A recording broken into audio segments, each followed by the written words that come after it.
Hello, trauma warriors. I'm Janae with Defeating Childhood Trauma, and today we are going to meet a man named Steve who survived a coercive control relationship with a woman who had borderline personality disorder.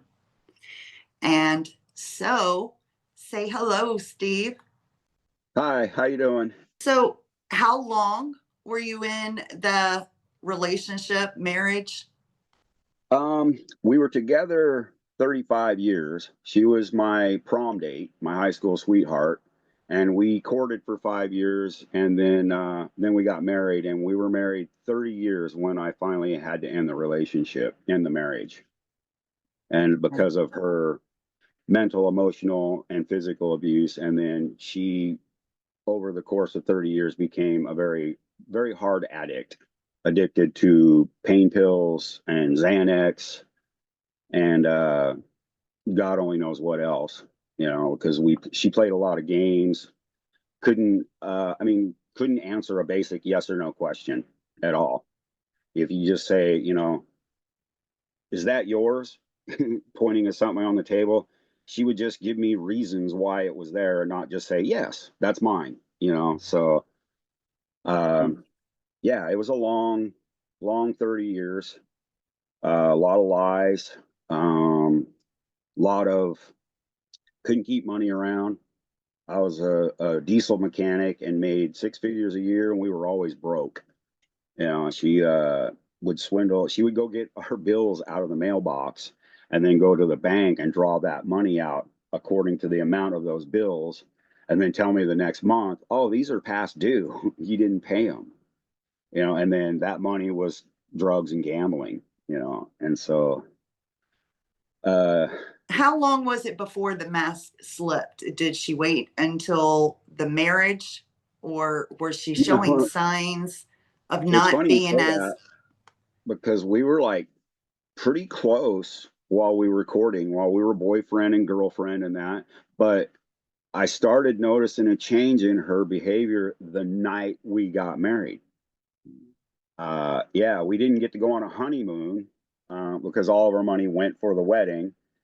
And I made our room into like a little honeymoon suite and all that. And she was more interested in staying out in the front room and doing crossword puzzles. And I'm just going, well, aren't we going to consummate this marriage? Well, we've done that, and kind of wrote it off. And I'm like, well, this is kind of important to me. And then, yeah, I mean, I was no saint. We partied when we were kids. We would go to parties. There were different types of things around, different drugs around and that. But as soon as the weekend was over, I was back to work, on the let's do this. We gotta, we're buying a house, we're gonna have a family. And then and then she just slowly started like getting fired from her jobs and then would take forever to get another job. And then when she got pregnant with my daughter, I was like, all right, everything absolutely stops now. None of this on the weekends or anything, it all stops now. And I said, we've got a kid on the way. And so I don't think she was using while she was pregnant with my daughter. A little suspicious that she did with my son. But yeah, as soon as my daughter was two, into coming out of the toddler stage, I told her, look, I can't do this. I can't, I said, you're the drugs. Every time I turn around, I'm finding drugs. We've got a baby in the house. You don't go to bed at night. You sleep all day while I'm at work, and the baby, I come home from work and the baby's in her crib screaming because she's hungry and in a wet diaper. I said, no, I can't do this. So, we're going to have to figure something out. And then that kind of blew over a little bit. She promised that she would change. I'll change, I'll get better. And then, bam, she gets pregnant with my son. And I'm like, and why didn't you tell me that you'd quit taking your birth control? And then it was the same thing with him. She was a good mother while they were infants, but when they got into that toddler stage then it was right back to the bad habits. And I come home from work after working an 18-hour day, 15, 18 hours. I owned my own business at the time. And the kids would be screaming, we're hungry, and she'd still be in bed. And then I'd get her up and she'd be up all night, And I used to catch her sneaking in and sneaking out of the house in the middle of the night, going to get drugs. And anytime it got to the point where when the kids were older, I would never fight with her or argue with her in front of the kids. I didn't want them to see that. I had to deal with that with my own parents. And so we would have, it would get pretty heated because I was trying to get her to stop doing something that she didn't want to stop doing. And then she would turn physical. She would pull my hair, step up on me and slap me, telling me, hit me. You want to hit me? Go ahead, hit me. And of course, if I would have back in the 90s, I'd have gone to jail, even though she was hitting and, beating on me. And she used to bite me, pull my hair, scratch me. If I'd turn and walk away, she'd run up behind me and then just like rotary slap my back and grab handfuls of meat on my back, pinching my back. And that just got worse and worse and worse. And I guess, yeah, my son was probably 3 or 4. My daughter was going on like 5 or 6. They're 2 years apart. And I told her I can't do this anymore. I just can't. So we'll work it out with the kids and that. And then I got hit with, oh, you want to throw me and your kids out in the streets? And I was like, no, I just want a divorce. I can't live with you like this anymore. And then it was, well, you'll never see your kids again. I'll make sure you never see your kids again. And it scared me. I love my kids. They're my life. And Hey, so that scared me. can I give you a timeout for just a second? I'm Sure. really getting a lot of value out of your story, Okay. but man, I'm also getting some massive light bulbs on my end because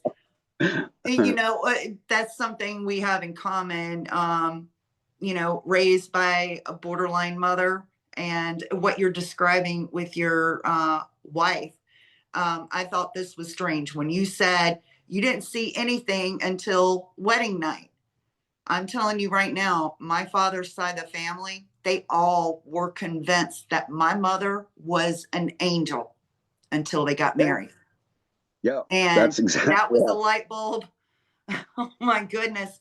yeah. Um, whew. Yeah, I'm start. I remember my mother physically attacking my father, and how the helpless situation you were describing, and just seeing that helpless look in his eyes while she's throwing punches and even kicking at him. And I mean, it was heartbreaking to see those eyes looking like Yeah, that, I'm sure. trying to dodge her because he knew if he put up his hands to defend himself, he'd be going to jail for domestic violence. Yeah, they've changed those laws now, but yeah, back then it was always the man's fault. And then back then in the state of Oregon, it was impossible for a father to get custody of full custody of the kids and to not have to pay child support and they revamped all those laws now, but yeah. I So yeah, I remember wasn't. my parents, they were always talk, no one ever left. It was always talk of divorce. And my mother would do that. You'll never see the kids again. And of Yeah. course, when I got older, she knew she couldn't weaponize me because I didn't want to live with her. She knew it.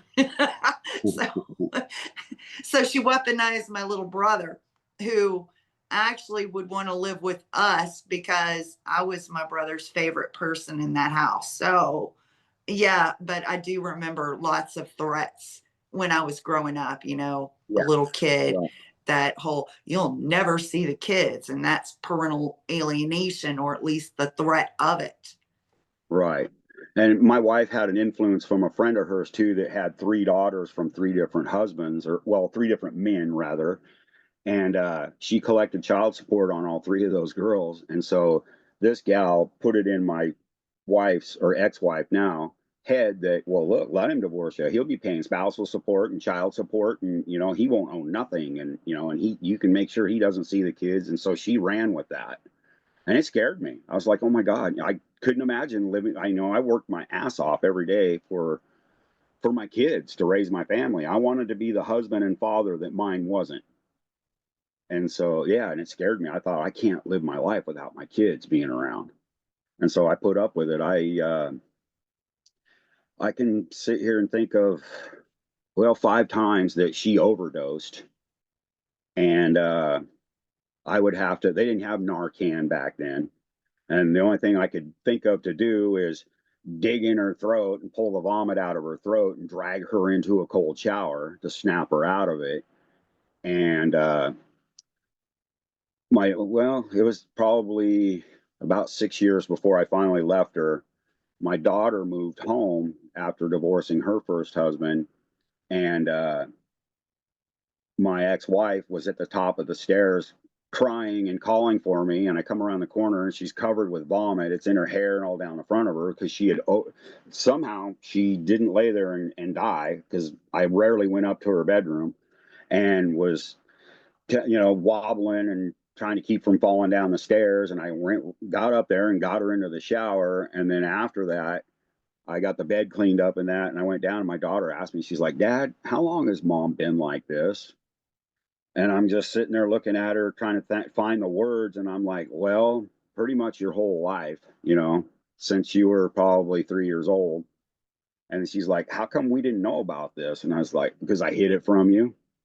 I wouldn't let you guys around her when she was super high, sitting there nodding off and falling over. And I swept her dirt under the rug, and I kept it from her mother too. And so, yeah. And then that was shortly after that when they finally started seeing how borderline she was and how she was constantly turning the tables on me. And anytime somebody would come over to the house or we would be out in public somewhere, all she did was run me in the dirt and talk about, how abusive I was to her and that. And so both my kids were like, you got to leave her, Dad. You're going to be dead in 10 years from the stress. You're already battling depression and anxiety, and she makes it worse. You've got to leave her. And then it was probably 6 months after that, my son-in-law and my daughter were still living there at the house. And I said, and it was shortly after that overdose too. I said, you guys might want to go somewhere for the weekend, because I'm dropping the bomb. I'm dropping it on. I'm hitting her hard. And we tried to put the house in my son-in-law's name to keep it, because I had a business there, but none of that all worked out. And yeah, I dropped the bomb on her, and I expected, like, oh no, no, don't do this, like all the other times. But it was just like she took her wedding ring off, set it up on the mantle, and walked out the door. Wouldn't talk to me for about a week. And my daughter told her, well, you need to talk to him. You guys have got some work to do here with this. So for 4 hours, we sat there, and every reason I gave her why I didn't want to be with her, it was thrown back at me that her behavior was my fault. She would do that because no man tells her no, or, she's a grown woman. She does what she wants. And I'm like, but we're supposed to be partners here. You're supposed to be my wife and these kids' mother. And you're anything but that. But that was it was all my fault, everything. And she was Wonderful. really good at that. And for the longest time, I believed it. It would just be like, oh God, she'd be like, because I'd be upset that the house was a mess and the kids were hungry. And I'm like, God, I just worked 12 hours, you couldn't clean up the house. And she'd be like, oh, you come home in a bad mood and take it out on me. And I'm like, I'm not in a bad mood. I'm tired and I'm hungry and our kids are hungry, and you're playing this as I'm in a bad mood. And then I would sit there and go, oh, maybe I am in a bad mood, maybe I am. Oh, and then I would apologize. Oh, I'm sorry. And then I started learning in therapy that no, I wasn't in a bad mood. I was just hitting her with the truth, and she didn't like the truth. Man, there's a lot to unpack once again from what you said.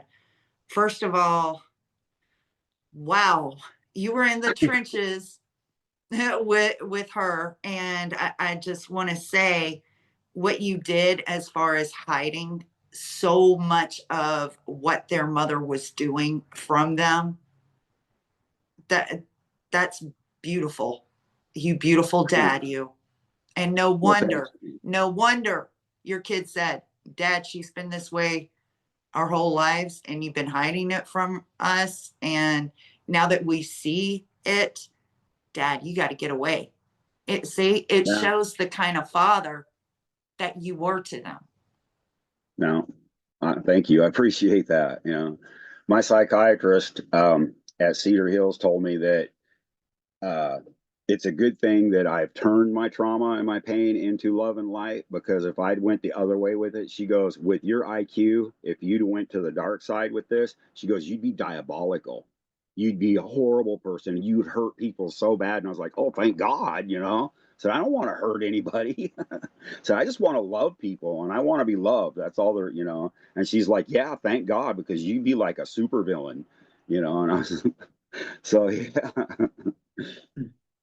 So I thank God for that, you know. And then I even felt like, you know, I took vows for better or worse, like I said earlier. And so I went to the pastor at my church and had a meeting with him and sat there in tears, just going, you know, I promised this God and in front of our peers that I would take care of this woman.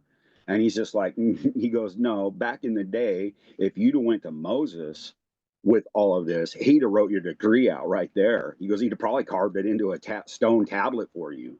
You know, he goes, no, you no. And because my son-in-law's parents knew my wife, ex-wife too, and they were like, no, he goes, I've heard from, you know, the buds that, yeah, no, you're not doing anything wrong by divorcing her and getting her out of your life. And your kids are right, you'll be dead in 10 years. So yeah, so that's when I made the decision. I told my kids, I said, you guys better leave because I'm letting this fly. And Yeah, yeah, I and I dropped the know you bomb were on it. shocked. It was so anti-dramatic. It was like, "Oh, okay. Here's my ring. Yeah. Bye." Yeah, because you know, I She expected, didn't oh, you're have the gonna, kids. She didn't have the yeah, kids to control you with anymore. right. And there was tons of adultery too that I found out about after we'd been separated for 3 months. And this was gonna knock your socks off, because every therapist I've ever told this to just sits there and looks at me with a blank look, like, but about 3 months after we were divorced, I was told that the guy she's married to now, which is my brother's ex-wife's brother, that there'd been an ongoing affair with this guy because he was a drug dealer. And then my best friend, since we were 8 years old, who is dead now, his widow called me and was like, I just wanted to let you know that one night in a drunken stupor that Kenneth told me while you were working out of town that him and your wife were having, you know, had slept together several times, which I was just like, okay, this is two adulterous situations I've been told about in 2 days. And then a couple days later, my sister shows up with my mom's diary and she's like, you need to read this. So, yeah, for the course of 30 years, and a lot of things started falling into place too from what that I thought was odd. But my dad and my ex-wife had an affair, ongoing affair for 30 years behind my back. Okay, whoa, your dad and I, your ex-wife. yeah. And I was living at some friend's house at the time in my RV, managing their boarding barn for them. And so I remember throwing the diary across my RV, and I know it's true too. I knew it was true. My daughter didn't want to admit it at first. Like she's like, nah, it's just hearsay. And I'm like, no, no, no. There's too much that made sense. My parents were swingers. They did a lot of wife swapping and used to go to, they were members of CB clubs, which were nothing more than wife swapping clubs. And they thought, you know, well, he's only 8. He's not going to know what's going on. But I'm not stupid, you know. I knew what was going on because I had my grandparents in my life too, and that's part of the reason of who I am. But I went out back behind the barn and picked up an old fence post and started beating the hell out of this apple tree with it, screaming and yelling and just in a rage. You know, like how could you know everything else, the abuse and the drugs and the lying and the stealing and the cheating was enough. And now she's been having sex with my dad for 30 years, you know. And some at the time my back was really bad, and I don't know if my feet came out from under me or if my back let go, my feet came out, but I woke up laying there, and my friend Judy was looking over the top of me going, what, you know, what's going on? And then she goes, I thought you were fighting with somebody back here. And I was like, I was, you know. So that, yeah, that built a lot of resentment and hatred, and that was a lot to process through. And that was like, yeah, that's when the mental illness really started kicking in. And you know, I was severely depressed, severely anxious, severely angry, having nightmares of things that happened to me in the past, not sleeping, you know. And so, yeah, that was a hard pill to swallow, but I did work through it, and I don't have resentment for her anymore. I don't like her, but she's my kids' mother, and I will give her that respect, and that's it, you know. But Yeah, yeah, that you was a know hard pill to what swallow. I'm hearing from this. See, while you were living in this coercive control marriage, norepinephrine starts working overtime and it's Yes. numbing the emotions Yeah. so that you can endure everything that's going on. Yeah. So once you rid yourself of this, let's call it a situation ship instead of a relationship. Yeah. Once Right. you rid yourself of the situation ship, Right. that's when your body gets the message very quickly. Oh my God, I can finally let it out. I can finally release. I can finally feel all of these emotions that I've been repressing. And I know it was hard. But it, from what I've learned on the science of trauma, it's really quite normal because it's not going to respond while we're in it because it's trying to help us survive. So as soon Yeah. as we're safe from being forced to survive something bad, things are just going to come up all of a sudden. And, there's that pain period, but I love how you're working through the healing process. Yeah. And I went into a 5-year remission after I learned to forgive. I had to forgive my parents who were dead. I'll never get an apology from them for the abuse and then, of course, the adultery. And then I had to forgive my best friend who is dead. And then, and I have to forgive my ex-wife. I'll never get an apology from her. She would never sit there and say, "Oh, I was so wrong for what I did." Even now, I don't even know if she even remembers. When I seen her last Friday, I was like, "Holy cow!" So yeah, she lives on the streets under a tarp, and she has no teeth. She just turned 60 years old, and I mean, no exaggeration. My daughter even said the same thing. She looks like she's 90.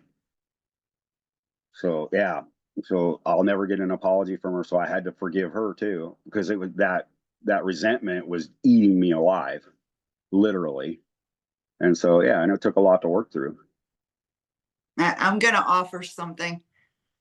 I personally don't forgive my abusers, but I've released them Good. Yeah, I guess that's a good way to put it. Yes. because Yeah. forgiveness is, in my opinion, a beautiful word. It's forgiving honest people who make honest mistakes. And Okay. I forgive those that I still want in my life because they're an honest person, made an honest mistake. We're all human. But I'm not, when somebody tells me I've got to forgive my abusers, they take the term forgiveness and turn it into the F word. That's what it feels like. So I'm That like, makes sense. no, I'm releasing them. I'm not going to let them have emotional control over me, but I'm not going to say I forgive. No Uh, way. But I yeah, mean, it's thank you for it's up to the that. individual. If forgiveness gets you there to release, then it's all good. Right. Yeah. Yeah, thank you. That is a lot better way of putting it. Yeah. That is easier to say than forgiving. Yeah. Because even when I say, yeah, I forgive them for it, I can still feel that little twinge in the back of my mind, like, no, but I do it for myself, so it doesn't eat me alive. But yeah, yeah, thank you for that. That was awesome. Yeah, I felt spirit led to tell you about this book, Oh yeah. Complex PT. Yeah, you can tell it's very well worn. I've Yeah. bookmarked it. Yes. Yeah, Complex PTSD from Surviving to Thriving by Pete Walker. I This will is the look that up. holy Bible for complex PTSD. This man has blown minds, helped people. He gives you clarity on what happened to you, um, things that we can do about it. He's mind blowing. Yes, if I you will get look that up. no other book on trauma, I would love to Okay. recommend this to you and anyone else in our complex PTSD community. It's definitely a must have. Yeah. The nightmares from PTSD or CPTSD are horrific. I mean, yeah, I've had for a long time when I get really overstimulated and, chronically depressed and chronically anxious and can't sleep. But when I finally do get sleep, then the nightmares are just horrific. I've found myself trying to get outside and I'm not even awake yet. I'm just running from whatever it is in my dream. And then I have times where I found myself outside, in my underwear.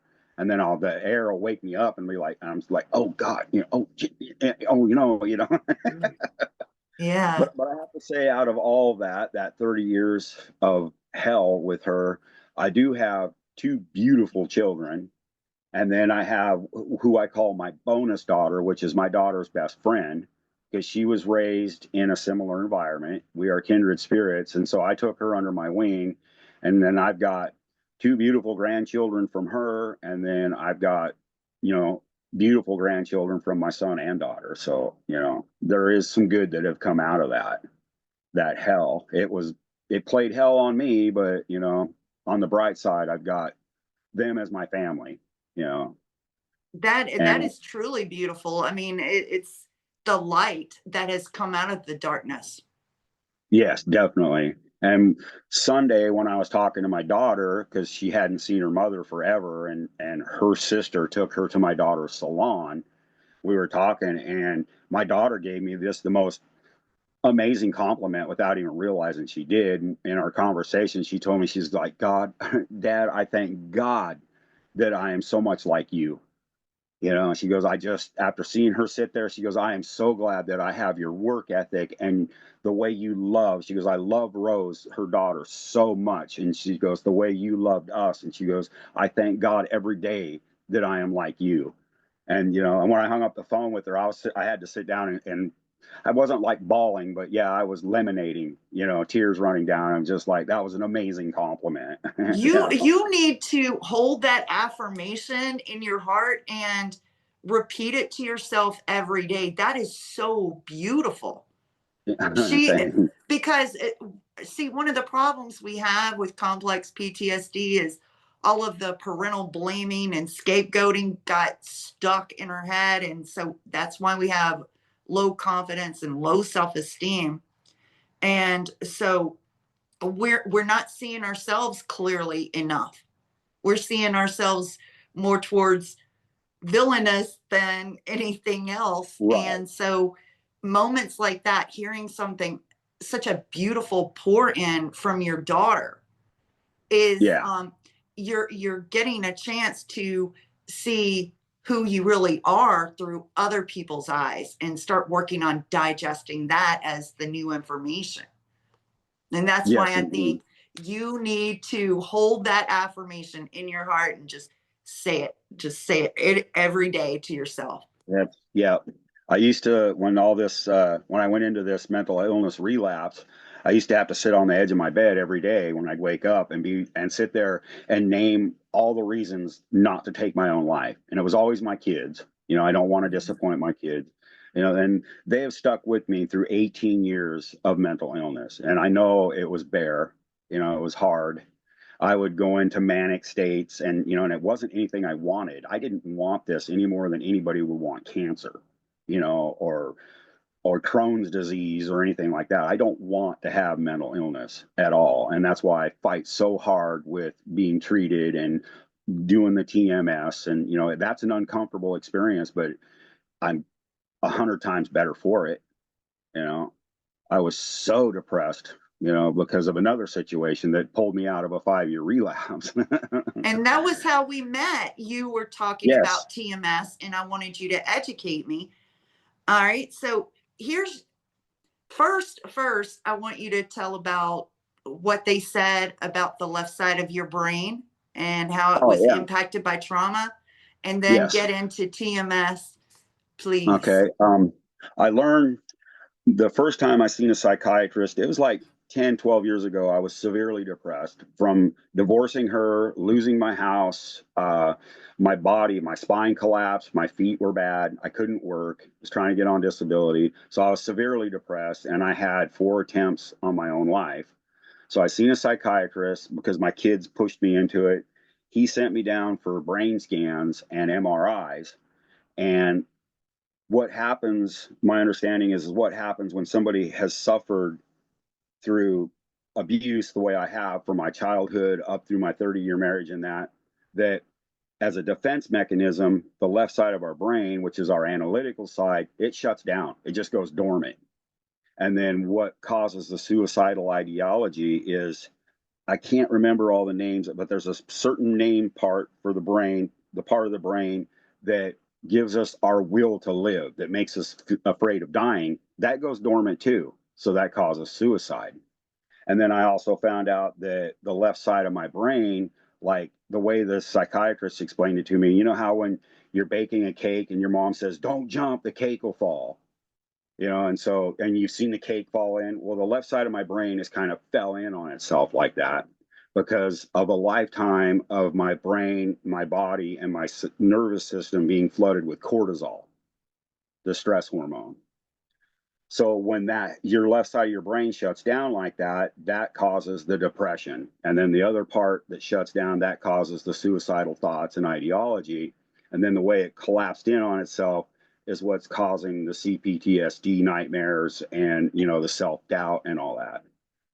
So I was on medication, and because TMS wasn't a thing yet, I was on medication and intensive therapy, just talk therapy is all it was.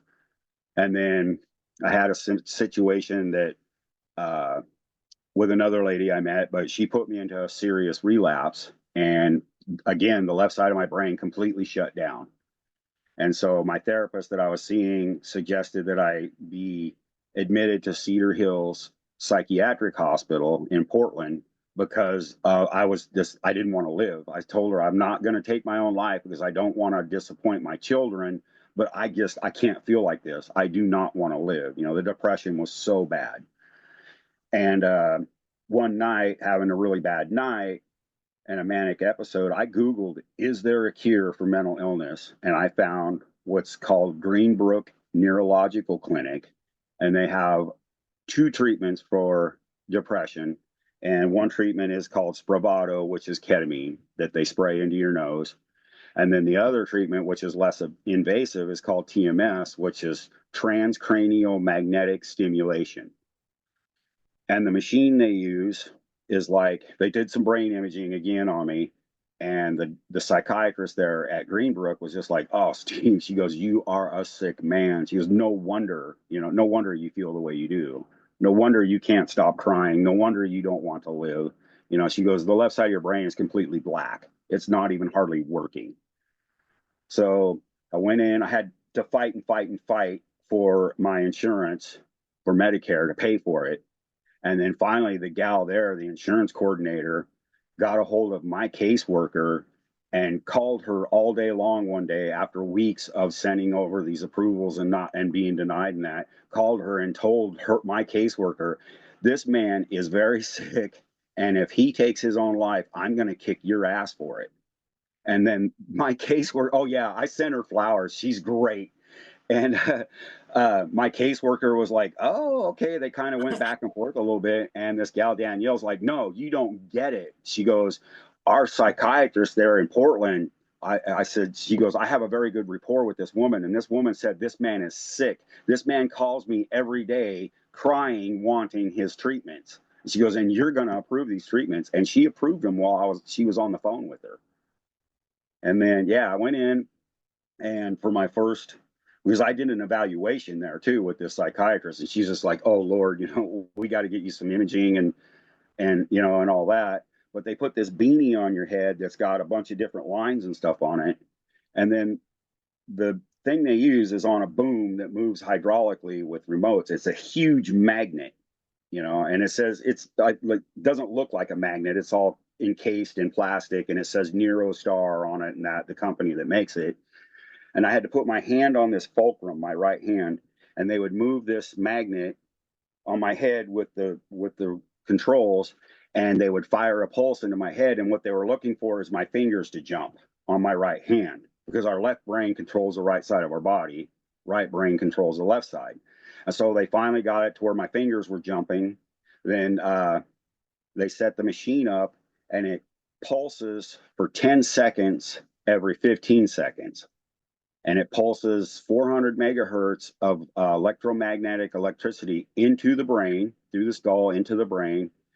And at first, it was so painful, I didn't think I was going to be able to do it. And that is one of the side effects. Some people can't. That's why they go to the ketamine therapy. But I managed to just gut my way through it. And for the first week of doing it, it's 5 days a week, and it's 40 minutes long. And yeah, it's painful. And then, like, after my first treatment, I had a massive headache, wasn't feeling good. I came home and I was in the house talking to my daughter, and I was like, "Can we turn the lights down?" She's like, "Turn the lights down?" I go, "Yeah, everything's really," I said, "It's bright. It's giving me a headache." And she's like, "Dad," she goes, "these are the same lights that we've had in here for years." And then, like, the next day, I had to take aspirin to try to sleep that night. The next day, walked outside, was just like, oh, I had to have to wear my sunglasses, even though it was cloudy outside, because it was so bright. And that's one of the effects. But yeah, I got through 30 treatments, and I just progressively got better and better and better and better. The depression went away, the dreams were going away, the anxiety was going away, my mood was better. Everybody around me, my friends at church and everything, they're like, "You look amazing, you look better," because when you're severely depressed, you can see it in your face. Your face is all long and just and they're you talk more, you're involved in conversations more, and you're doing so much better. And so, yeah, I mean, it saved my life, literally. And Danielle there and Dr. Cuso there, they saved my life with this. And we were all a little concerned at first, because, I mean, some people, you have to make sure that you are very hydrated and the brain is full of water, because you can have seizures. And that's, some people have, and then some people get migraines. And then for me, just the initial pulsing was hurting. It was painful. But when I went yesterday, it'd been 3 weeks since I've had my 30th treatment, and went yesterday, it didn't even hurt. And That was so, going to be my question. I was yeah. like, does the pain level go down with each It does, session? yeah. And for everybody, it's different. And so that's why I started or actually, it was my daughter's idea. She's like, "Dad, when you start this, you should document this on TikTok." So now when I look all the way back to, like, my first TikTok the day before I went in for my first treatment, and I look at my face, I look like stone, just my face is just stone. There's no emotion. There's no light in my eyes. I was overly medicated because they were so afraid I was going to commit suicide. They overly medicated me, and yeah, just stone. And then I'll look at the current, up to date TikToks, and I'm talking like I am now. There's emotion, there's fire in my eyes. I'm ready to get back to work. And then in October, I started an outreach here called Reach Out Malala. And since October, I have helped 3 families who lost houses in a fire. I got them clothes and food, and just by putting out on all the different Facebook pages, Malala Now, Estacada Now, all the communities around here. Hey, I have a family that needs help, and it's amazing in these small towns how people will rush in and want to help. And so doing that kept me alive too. It gave me purpose. And there was a girl, 16-year-old girl, was the first actual outreach that I did when I started this. She contacted me. She's like, I'm staying at my grandparents' with my 3 brothers, and we don't have school clothes. My grandparents can barely afford to have us here, and we don't have school clothes. Can you help us?" And so for 2 weeks, I chased donations of clothes and shoes, and some people bought new clothes and took up to these kids. And just, they were happy. You made them happy. It made me happy. It filled my heart. And then I started making friends with the homeless community around here. And then I live by myself, basically, in my RV. I mean, I live right next door to my daughter, but I keep to myself, as she's a busy gal with her kids. And, I help her and we talk a lot, but I take care of myself. So cooking was just kind of gosh, I hate to make all this food. I can only eat leftovers for a day. So what I do now is I make a big pot of spaghetti, and I'll make some for myself, and then I fill plates and wrap them in foil and take down to the park here in Malala where the homeless people camp and just hand them out food. And I rounded up donations of sleeping bags and clothes, warm clothes for them. And when I get my monthly benefit, I run down to the Dollar Tree and buy a bunch of hand warmers and give to them, and they're actually my friends now, they appreciate me. And what really blows me away is they're honest. If they don't need anything, they'll tell me they don't need anything. They won't take something from me just because it's there. And they're actually great people that have slipped through the cracks with mental illness, and they medicate themselves. One gal's got schizophrenia so bad, and it's too bad because she's so smart. She is so smart. Her poetry just brings a tear to your eye. And then she makes miniatures. She makes little books out of rose petals that you can actually turn the pages on. And I mean, they're tiny. You can barely hold on to it. And she makes little tiny miniature roses and paints them with acrylic paints, makes like teapots out of hazelnut shells, makes water pumps out of wheat stalks. She's an amazing lady, but when she's manic, she'll start fighting with people that aren't there. And there's a couple times I've come up on her and we'll sit her down and teach her the butterfly tapping that I learned uh, in ISO, to stimulate that vagus nerve to get it to slow down and get her to breathe and get her out of that manic state. And so yeah, the outreach was great. And then this same girl that I got the clothes for told me they weren't going to have a Christmas. And for 2 weeks, I chased donations of new toys and presents and clothes. And she's going on 16. So, I mean, I had ladies that have their own skincare and hair care companies donate me stuff for her. And I literally took 2 carloads of wrapped Christmas presents to their house for Christmas. So, there is light at the end of the tunnel for me with all of this. Yes. And See? it's given me an idea of I'm looking into the nonprofit sector for jobs, and I'd like to be a resource coordinator or something like that for somebody, some of the places that I'm applying for. So we'll see what happens. I'm wondering now, could I possibly link your TikTok account in the description? Sure. If others might be curious to see your Yeah. progress with the TMS treatments that you mentioned. Yes. Okay, I will make sure I do that. Okay. Link will be in the description. Great. And I thank you so much for sharing, because it's deeply personal to me, because I just grew up watching my father being abused and being destroyed, completely destroyed, Yeah. irrevocably by Yeah. everything. And that was because, as you know, back in the day, men didn't have anywhere to turn to for help. And so Definitely. you're helping to raise awareness and bring hope and healing to others Yes. out there. I am a huge advocate for suicide prevention and mental illness. I don't even say I have mental illness anymore. I say I have mental wellness. That's perfect. Yeah. I'm not mentally ill anymore. I'm mentally well. Good for you. Um, so thank you so much for You're being here welcome. today. And I know it's going to help people out there. I hope it And does. Yeah. Thanks for having me.